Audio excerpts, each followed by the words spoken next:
तो नमस्ते आप सबको।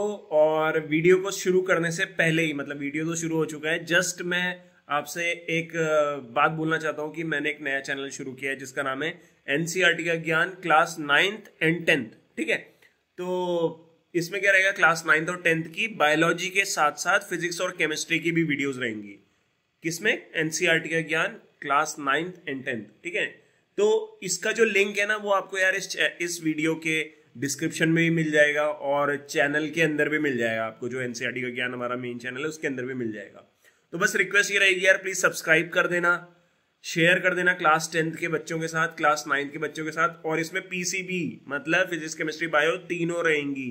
ठीक है, तो ये था एक छोटा सा अनाउंसमेंट। प्लीज प्लीज सब्सक्राइब कर देना है प्लीज, और शेयर भी कर देना, लाइक भी कर देना, कमेंट भी कर देना। और वीडियो आपको पसंद आए मतलब उसको देख भी लेना। ठीक है, देख लेना मैं फिजिक्स कैसा पढ़ा रहा हूँ या केमिस्ट्री कैसा पढ़ा रहा हूँ, ताकि मुझे भी थोड़ा सा आप लोग आइडिया दे सको। आप क्लास 12th में आ गए हो या क्लास 11th में आ गए हो, बट आप मुझे वीडियोस को देख के जरूर बताना कि यार कैसा पढ़ा रहे हैं, कैसे इंप्रूव कर सकते हैं हम। आपने क्लास 10 तो पढ़ के ही आए हो, तो वो एक आइडिया आप मुझे दे सकते हो कि कैसे इंप्रूव कर सकते हैं। ठीक है, तो प्लीज चैनल को सब्सक्राइब कर देना और वीडियो को शेयर कर देना। तो थैंक यू सो मच। चलो अब हम इस वीडियो से शुरू करेंगे एक बहुत ही इंपॉर्टेंट चैप्टर को जिसका नाम है बायोमोलिक्यूल्स। बायोमोलिक्यूल जो चैप्टर है यार वो बहुत बच्चों को हार्ड लगता है। जब मैं भी पढ़ता था तो मुझे भी बहुत ज्यादा हार्ड लगता था और मैंने कभी इसको ढंग से पढ़ा नहीं था पहले। अभी तो पढ़ना ही पड़ता है ना भाई, जब पढ़ाने के लिए तो पढ़ना ही पड़ता है। तो बायोमोलिक्यूल चैप्टर मैंने कभी भी ढंग से नहीं पढ़ा था, मुझे टफ लगता था ये। ठीक है, बट एक चीज ध्यान रखना, जो चीज आपको टफ लगती है जब आप उसको पढ़ने लगते हो अच्छे से, तो आपको वही चीज बहुत आसान तो लगती ही है बट अच्छी भी लगने लग जाती है, उसमें इंटरेस्ट आने लग जाता है। ठीक है, तो ये चीज देखना, कभी ऐसा होता ही है जनरली ना, मतलब मेरे साथ तो होता ही है। बाकी शुरू करते हैं बायोमोलिक्यूल चैप्टर को। और इसमें हम कैसे शुरू करेंगे, देखो इसको मैं थोड़ा सा ट्रेलर दे देता हूँ तुमको, तभी तुम पिक्चर देखोगे, ऑब्वियसली बात है, पूरा वीडियो देखोगे। तो ये देखो, इसमें मैंने क्या है, डायग्राम जहाँ पे जरूरत है वहां पे डायग्राम बनाए हैं। अब बायोमोलिक्यूल्स हैं तो इन मॉलिक्यूल्स के हमें क्या होने चाहिए, स्ट्रक्चर्स भी पता होना चाहिए। डेफिनेशन लिख दी है यहाँ पे मैंने। ठीक है, स्ट्रक्चर बनाए हैं ताकि जो हम पढ़ रहे हैं वो हमें उसी टाइम समझ में आ जाए। ठीक है, ये सारे स्ट्रक्चर्स वगैरह जो हैं क्रिएट मतलब बना रखे हैं, और साथ में जहाँ पे डेफिनेशन रिक्वायर्ड है वहाँ पे डेफिनेशंस भी बनाई गई है। ठीक है ना, तो ये क्या है, एक अच्छा आइडिया आपको मिले चैप्टर का, अच्छे से आप समझो कि अच्छा है क्या बायोमोलिक्यूल्स में, इसलिए ये किया गया है। तो चलो फिर शुरू करते हैं हम इस चैप्टर को। तो वेलकम बैक गाइस, आज हम क्लास 11 बायोलॉजी के चैप्टर 9 का पार्ट 1 पढ़ेंगे जिसका नाम है बायोमोलिक्यूल्स। बायोमोलिक्यूल से क्या समझ में आता है, मेरे दिमाग में आते हैं ऐसे मॉलिक्यूल जो लिविंग ऑर्गेनिज्म के अंदर प्रेजेंट रहते हैं। अब जैसे बायोमोलिक्यूल्स में मेरे दिमाग में क्या आएगा, कार्बोहाइड्रेट, प्रोटीन, फैट, ठीक है, लिपिड्स, ये सब आ जाएगा बेसिकली। और इन्हीं के बारे में हमें, इन्हीं का स्ट्रक्चर, इन्हीं की प्रॉपर्टीज हमें पढ़नी है। अब यहाँ पे तो कुछ नॉर्मल चीजें दे रखी है, उसको जल्दी जल्दी करेंगे। जैसे क्या है, वाइड डाइवर्सिटी है भाई हमारे लिविंग ऑर्गेनिज्म में, हमारे बायोस्फीयर में बहुत डिफरेंट टाइप के लिविंग ऑर्गेनिज्म है। बट हमारे दिमाग में क्या होता है, क्वेश्चन आता है कि क्या सारे लिविंग ऑर्गेनिज्म सेम केमिकल से बने हैं, या सारे एनिमल्स के अंदर एलिमेंट्स और कंपाउंड सेम है। तो ये क्वेश्चन मार्क है। तो you have learn in chemistry, chemistry में हमने क्या पढ़ा है कि एलिमेंटल एनालिसिस कैसे परफॉर्म करते हैं। एलिमेंटल एनालिसिस का मतलब क्या होता है कि कोई भी हमारे पास सब्सटेंस दे दिया, उसके अंदर कौन कौन से एलिमेंट्स प्रेजेंट हैं, उसको चेक करने की प्रोसेस को बोलते हैं एलिमेंटल एनालिसिस। ठीक है, अब if we perform such analysis, अब हम क्या कर रहे हैं, एलिमेंटल एनालिसिस कर रहे हैं किस पे, प्लांट टिश्यू पे, एनिमल टिश्यू पे और माइक्रोबियल पेस्ट पे, मतलब लिविंग ऑर्गेनिज्म पे हम कर रहे हैं। ठीक है, तो we obtain a list of element, हमें क्या मिलेंगे, लिस्ट ऑफ एलिमेंट मिलेंगे, जैसे कार्बन, हाइड्रोजन, ऑक्सीजन और सेवरल अदर एलिमेंट जो है अपने को मिलेंगे लिविंग ऑर्गेनिज्म के अंदर, their respective content per unit mass of living tissues. ठीक है, तो ये मिलेंगे लिविंग के अंदर, हमें कार्बन, हाइड्रोजन, ऑक्सीजन वगैरह मिल गए।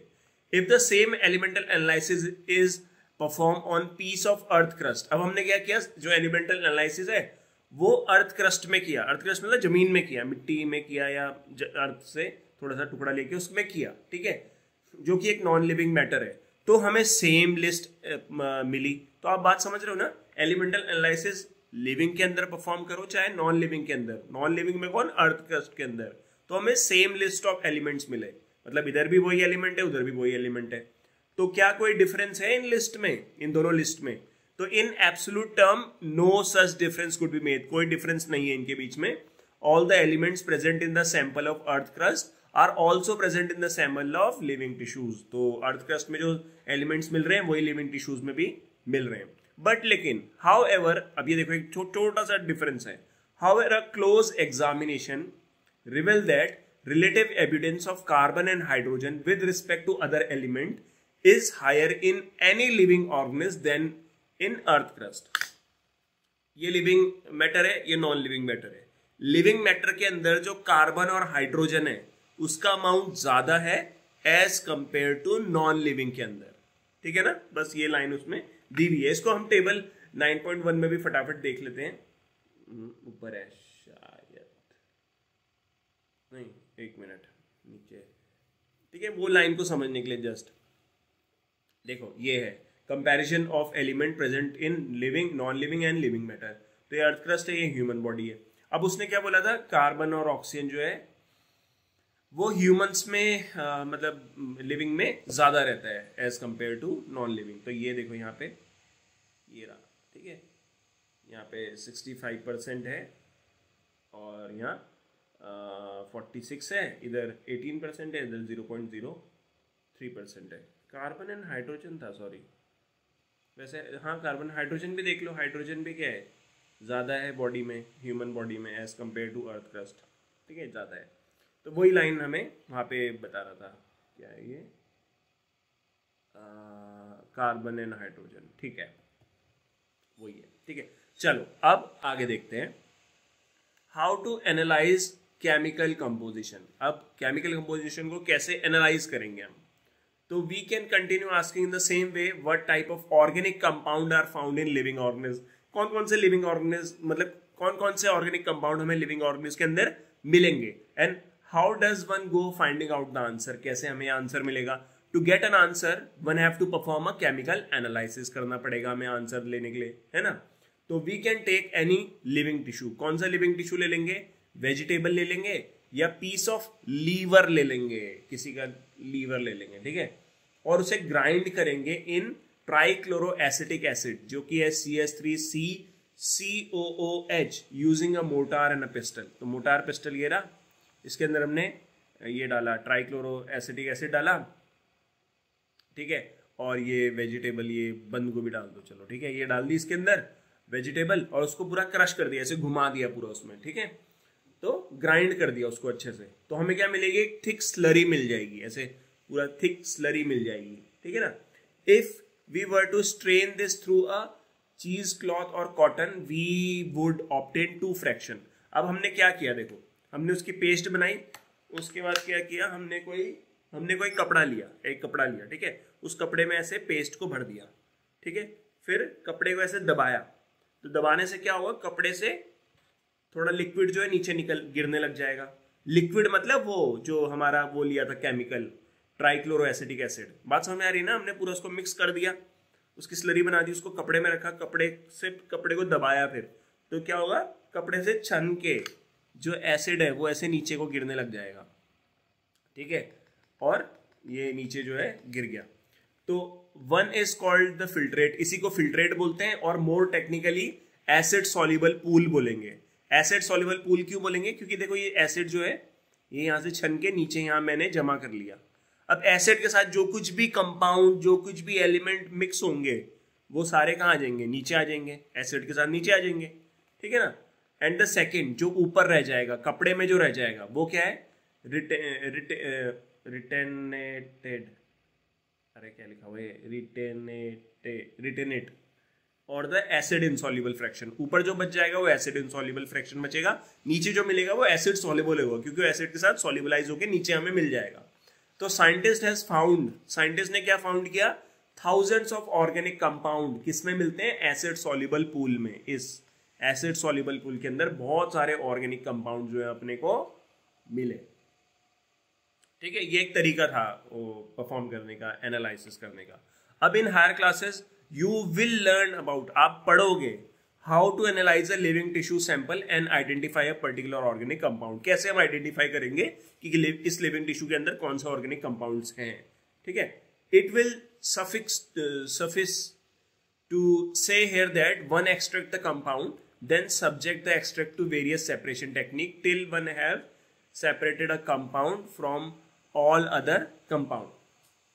अब देखो किसी को क्या करना है, कोई कंपाउंड जो है वो एक्सट्रैक्ट करना है लाइक फ्रॉम पर्टिकुलर सैंपल, ठीक है, तो उसके अंदर बहुत सारे कंपाउंड्स होंगे, तो बहुत सारे कंपाउंड में से वो पर्टिकुलर कंपाउंड को कैसे एक्सट्रैक्ट करना है वो सब भी क्या है तुम आगे पढ़ोगे. In other words one isolate and purify a compound, मतलब हमें क्या करना है, कोई एक पर्टिकुलर कंपाउंड को आइसोलेट और प्यूरिफाई करना है, तो कैसे कर सकते हैं, ठीक है, तो उसके तरीके you will study in higher class. अब analytical technique when applied to the compound gives an idea of molecular formula. Analytical technique जब हम किस में अप्लाई करते हैं, कंपाउंड में, ठीक है, तो वो हमें क्या देता है, उसका मॉलिक्यूलर फॉर्मूला देता है and the probable structure of the compound, ठीक है ना, तो ये हमें दे देता है वो कि अच्छा हम कंपाउंड मिल गया, कंपाउंड का हमें मॉलिक्यूलर फॉर्मूला भी मिल जाएगा, उसका स्ट्रक्चर भी मिल जाएगा. तो all the carbon compounds that we get from the living tissues can be called biomolecules. तो जितने भी कार्बन कंपाउंड्स हमें मिलते हैं लिविंग ऑर्गेनिज से, लिविंग टिश्यू से, उसे ही बोलते हैं biomolecules. However living organism has also got inorganic elements भी मिलते हैं किसके अंदर, लिविंग ऑर्गेनिज के अंदर और कंपाउंड्स.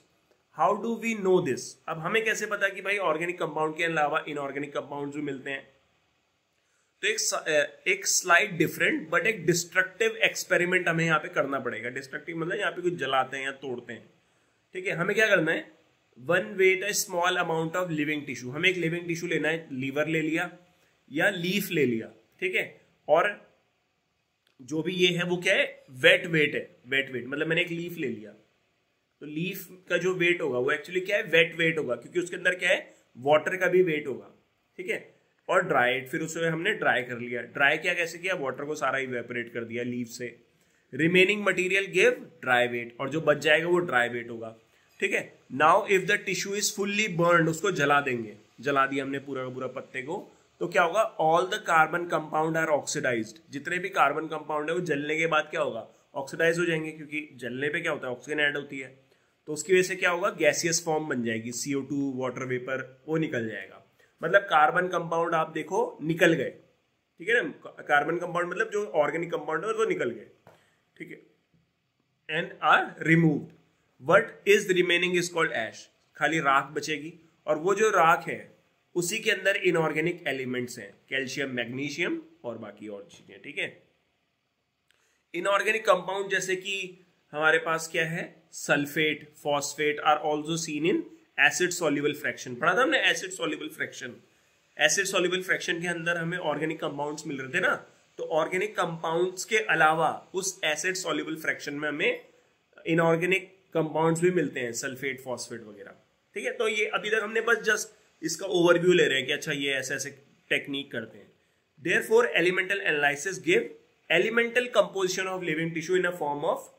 एलिमेंटल एनालिसिस हमें क्या बताता है, एलिमेंट की कंपोजिशन बताता है लिविंग टिश्यूज में, कि हाइड्रोजन कितना है, ऑक्सीजन, क्लोरीन, कार्बन, ये सब कितने हैं. while analysis for compounds gives an idea of the kind of organic and inorganic constituent. तो एलिमेंटल एनालिसिस से तो मुझे सिर्फ ये पता चलेगा कि भाई इसके अंदर ऑक्सीजन है, क्लोरीन है, कार्बन है, हाइड्रोजन है, ये पता चलेगा.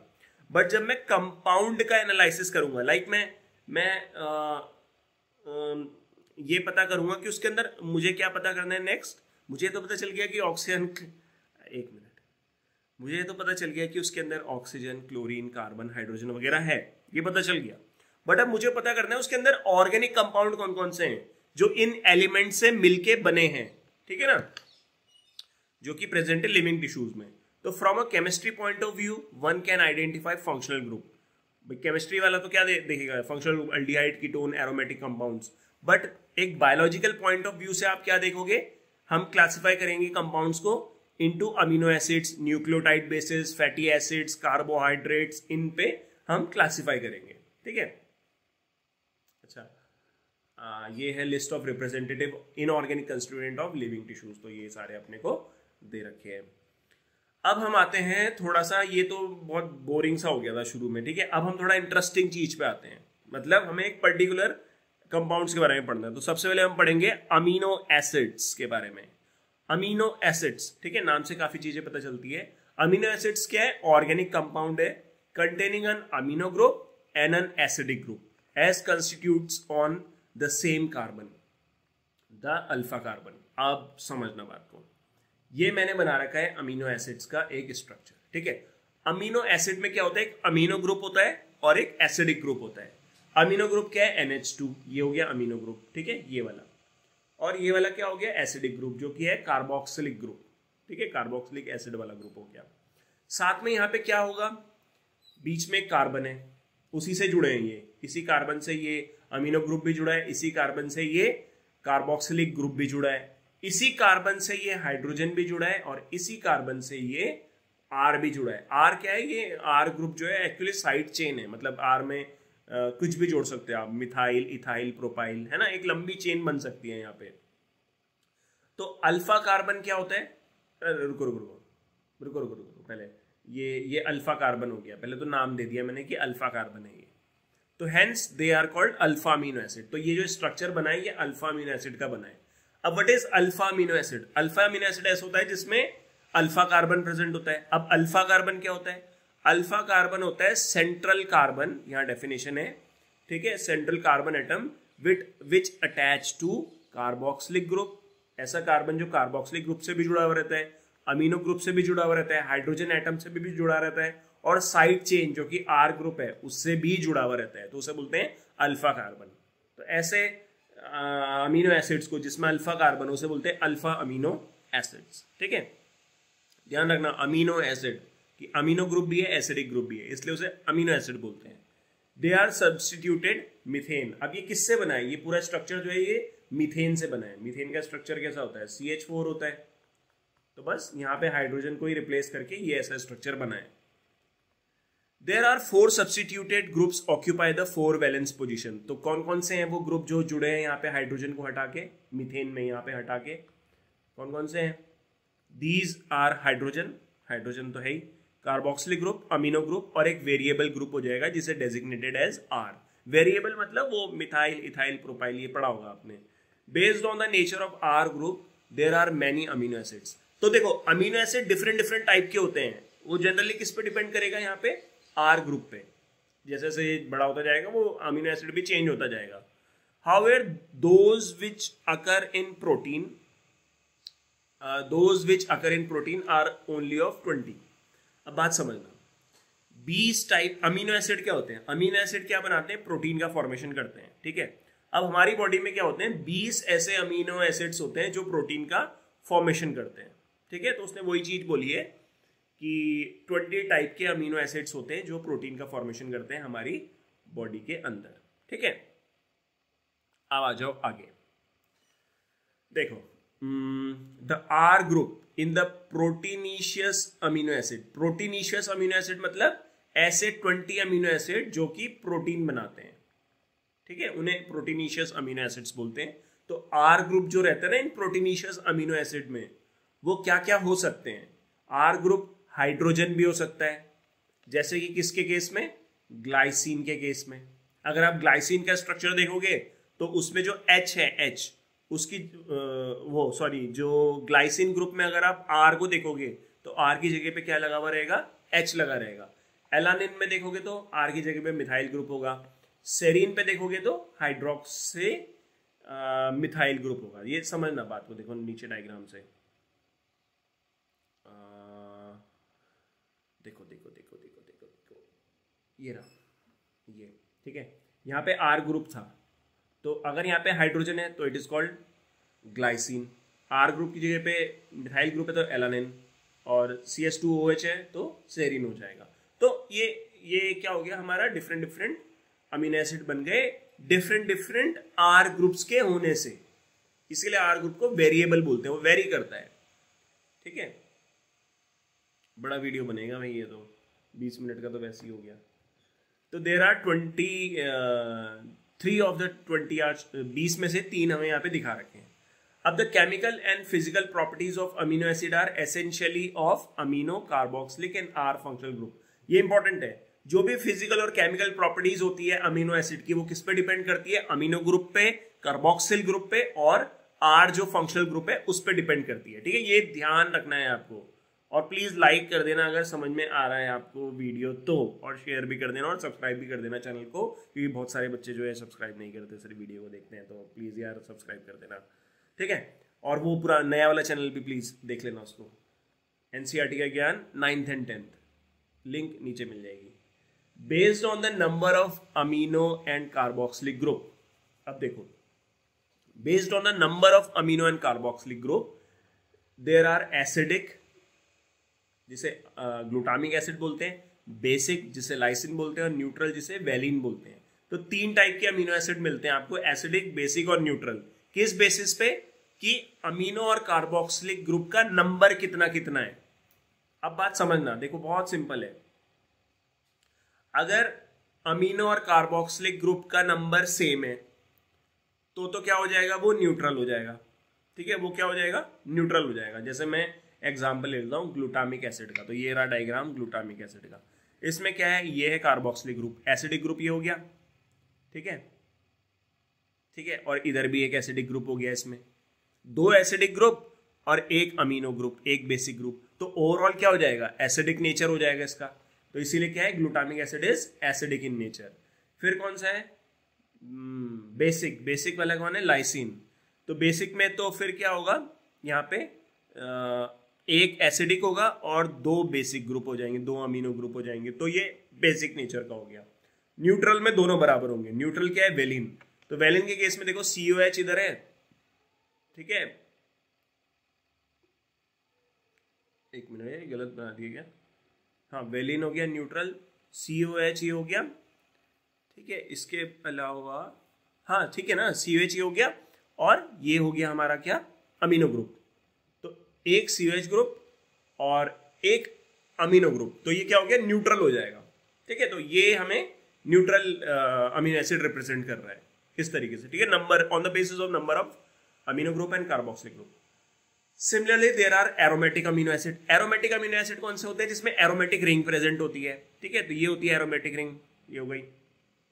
एग्जाम्पल टायरोसिन, फिनाइल एलानिन और ट्रिप्टोफेन। तो मैंने डायग्राम बना रखा है टायरोसिन का, इसमें ये क्या है, एरोमेटिक रिंग हो गई, ठीक है। तो ये एरोमेटिक अमीनो एसिड्स होते हैं हमारे।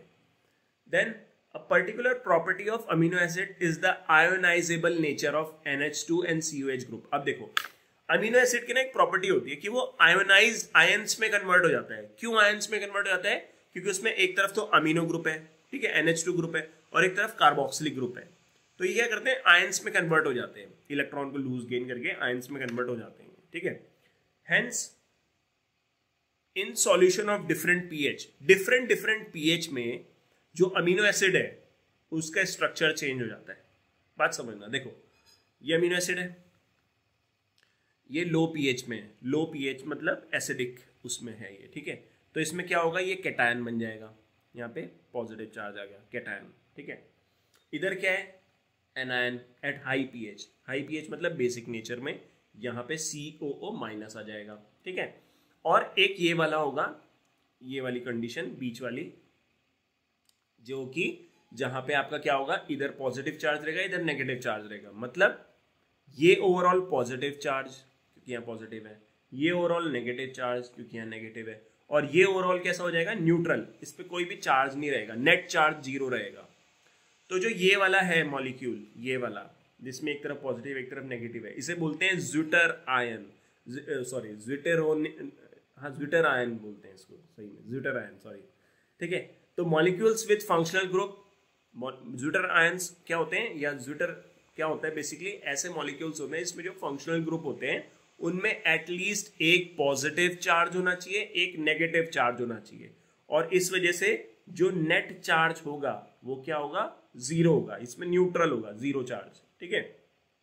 नेट चार्ज पॉजिटिव नेगेटिव, ठीक है। तो ये हो गया हमारा ज्विटर आयंस के बारे में। देन अब हम आते हैं लिपिड्स पे। लिपिड्स मतलब फैट वगैरह हो गया, ठीक है। तो तुम जानते हो फैट जो है फॉस्फोलिपिड्स, फॉस्फोलिपिड्स कहाँ मिलता है, पढ़ा है हमने क्लास 11th में सेल वाले चैप्टर में, अगर पता है तो प्लीज कमेंट करना, ठीक है। चलो शुरू करते हैं। Next lipids. Lipid generally water insoluble होते हैं, सॉल्युबल नहीं होते वाटर में। They could be simple fatty acid, ठीक है। लिपिड्स के अंदर फैटी एसिड्स आते हैं, लिपिड्स के अंदर फैटी एसिड आते हैं। तो सिंपल फैटी एसिड हो गए। अब फैटी एसिड जो होते हैं उसमें क्या होता है, कार्बोक्सिलिक ग्रुप होता है attach to an R group. R क्या है, वही वेरिएबल, वो वेरी कर सकता है, मतलब वो छोटा भी हो सकता है और बड़ा भी हो सकता है। जैसे आर ग्रुप क्या हो सकता है, मिथाइल ग्रुप भी हो सकता है जैसे CH3, इथाइल ग्रुप भी हो सकता है C2H5, और आगे तक बढ़ भी सकता है, वो कंटिन्यूसली आगे मिथाइल, इथाइल, प्रोपाइल, ब्यूटाइल ऐसे बढ़ सकता है आगे, ठीक है। Higher number of CH2 group, मतलब एक कार्बन से लेके 19 कार्बन तक ये चेन हो सकती है, ठीक है। ठीक है, तो फैटी एसिड क्या होते हैं, पहले तो fatty acid is a carboxylic acid, ठीक है, ध्यान समझना। फैटी एसिड क्या होता है, कार्बोक्सिलिक एसिड होता है जिसपे लॉन्ग चेन होती है हाइड्रोकार्बन की। फैटी एसिड क्या होते हैं, ऐसे एसिड होते हैं, मतलब ऐसे कार्बोक्सिलिक एसिड होते हैं जिसमें क्या होती है, लॉन्ग चेन होती है हाइड्रोकार्बन की।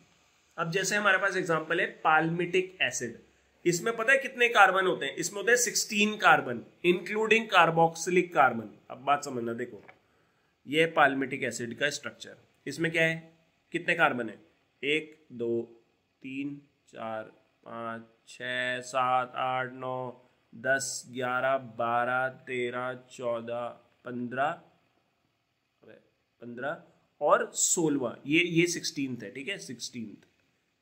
ये कौन सा कार्बन है, कार्बोक्सिलिक एसिड वाला कार्बन है, ये COOH, ठीक है। तो कार्बोक्सिलिक एसिड वाला कार्बन को मिला के 16 कार्बन यहाँ पे प्रेजेंट होंगे पाल्मिटिक एसिड में। तो ये क्या है, ये फैटी एसिड नहीं हो गया, एक तरफ ये कार्बोक्सिलिक एसिड और ये लॉन्ग चेन ऑफ हाइड्रोकार्बन, ठीक है, पूरी यहाँ से लेके यहाँ तक लॉन्ग चेन हो गई हाइड्रोकार्बन की, तो ये फैटी एसिड हो गया।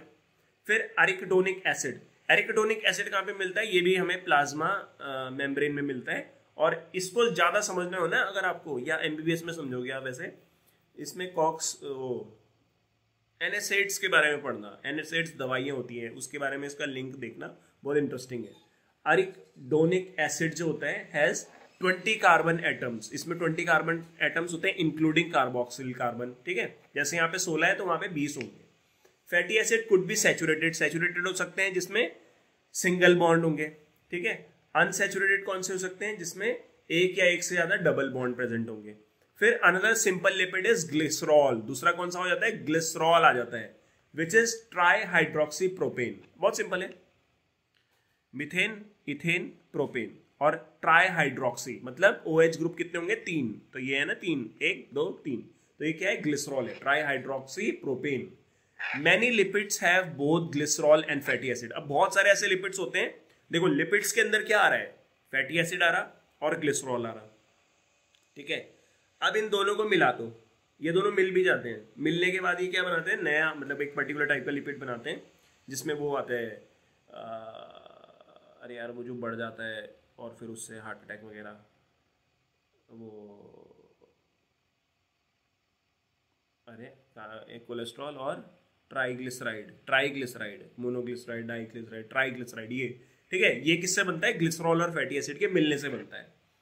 तो here the fatty acid are found esterified with glycerol, जो फैटी एसिड होता है वो ईस्टर बॉन्ड बना लेता है ग्लिसरॉल के साथ और ज्वाइन हो जाता है। They can be then monoglyceride, diglyceride and triglyceride. अब इसका हम डायग्राम से समझेंगे भाई कि ये कैसे बन रहा है, हो कैसे रहा है यहाँ पे, ठीक है। लाइक कर देना, ठीक है प्लीज, अगर समझ में आ रहा होगा तो देखो मोनोग्लिसराइड, पहले बात करते हैं मोनोग्लिसराइड की। ये रहा ग्लिसरॉल, मेरे पास ये डायग्राम क्या है, ग्लिसरॉल का डायग्राम है, ठीक है। ये डायग्राम किसका है, फैटी एसिड, इसको थोड़ा पतला कर देता, ठीक है। ये डायग्राम किसका है, फैटी एसिड का है। अब ग्लिसरॉल और फैटी एसिड को मुझे क्या करना है, आपस में ज्वाइन करना है, जोड़ना है मुझे इसको। तो पता है कैसे जुड़ेगा, यहाँ पे बेसिकली क्या होगा कि जो ये अपना वो है यार वाटर है, यहाँ से वाटर का रिमूवल होता है,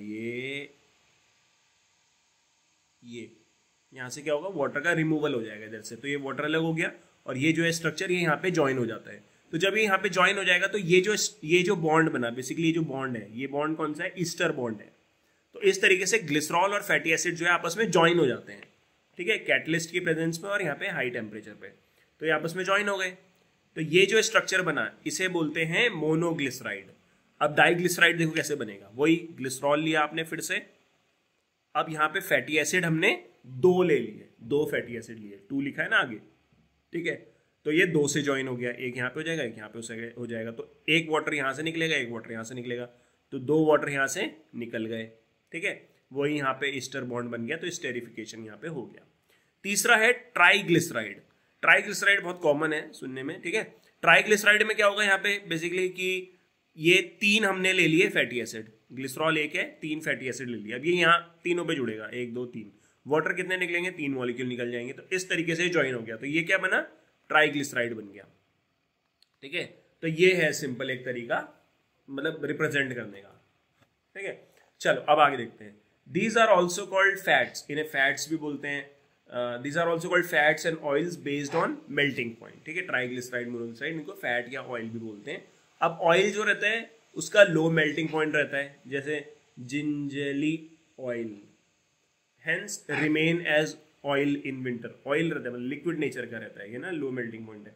can you identify a fat from the market? Some lipids have phosphorus, important point. कुछ लिपिड्स में क्या होता है, फॉस्फोरस होता है, ठीक है, and phosphorylated organic compounds in them, जिन्हें बोलते हैं फॉस्फोलिपिड्स। These are phospholipids. और फॉस्फोलिपिड्स कहाँ मिलते हैं, सेल मेम्ब्रेन पे, ये मैंने पूछा था आपसे।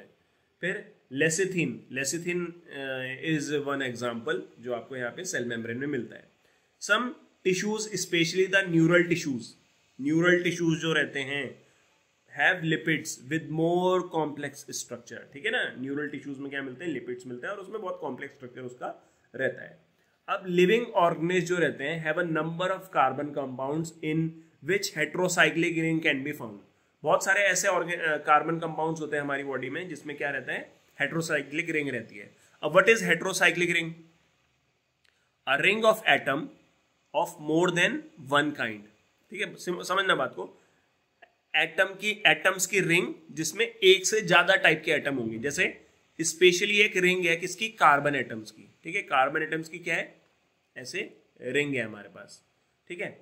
अब उसमें क्या है, कार्बन के अलावा कोई और एटम यहाँ पे है प्रेजेंट, लाइक नाइट्रोजन मान लो यहाँ पे है, ठीक है। तो इनको बोलते हैं हेट्रोसाइक्लिक रिंग, ठीक है ना। हेट्रोसाइक्लिक रिंग क्या होती है, स्पेशली एक रिंग हो गई कार्बन एटम्स की जिसके अंदर कार्बन के अलावा कोई और भी एटम होना चाहिए, ठीक है। Some of these are nitrogen bases. अब ये हेट्रोसाइक्लिक रिंग वाले जो कार्बन कंपाउंड्स रहते हैं उनमें नाइट्रोजनस बेसेस आते हैं।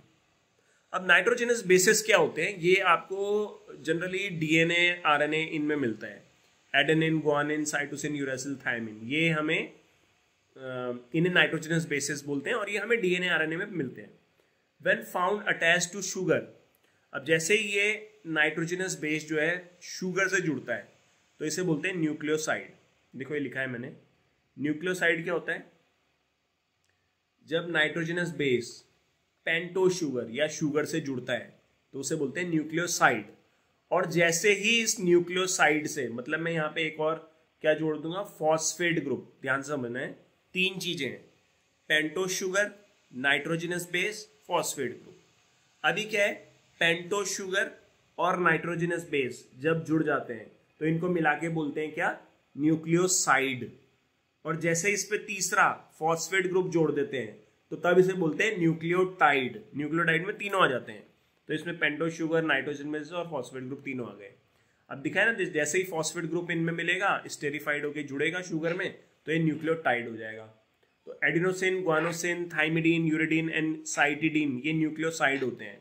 फिर adenylic acid, thymidylic acid, guanylic acid, uridylic acid, cytidylic acid, ये न्यूक्लियोटाइड्स है। तो न्यूक्लिक एसिड जो डीएनए और आरएनए रहते हैं वो क्या कंस्टिट्यूट करते हैं, consist of nucleotides only. DNA और आरएनए के अंदर न्यूक्लियोटाइड्स मिलते हैं। डीएनए और आरएनए जेनेटिक मटेरियल की तरह काम करते हैं, ठीक है, जो जेनेटिक इंफॉर्मेशन को स्टोर करते हैं और आगे ट्रांसफर करते हैं। अब यहाँ पे एक थोड़ा सा पॉइंट समझना, देखो डीएनए है, डीएनए का स्ट्रक्चर आपने ऐसा देखा ही होगा। ये जो है ना स्ट्रक्चर, ये एक्चुअल में क्या है, ये है पॉलीन्यूक्लियोटाइड चेन। मतलब कई सारे न्यूक्लियोटाइड, ऐसे न्यूक्लियोटाइड, कई सारे न्यूक्लियोटाइड मिलके क्या बनाते हैं, एक चेन बनाते हैं जिसे बोलते हैं पॉलीन्यूक्लियोटाइड चेन। तो ये इस तरीके से है, ठीक है ना। तो ये हो गया न्यूक्लियोटाइड।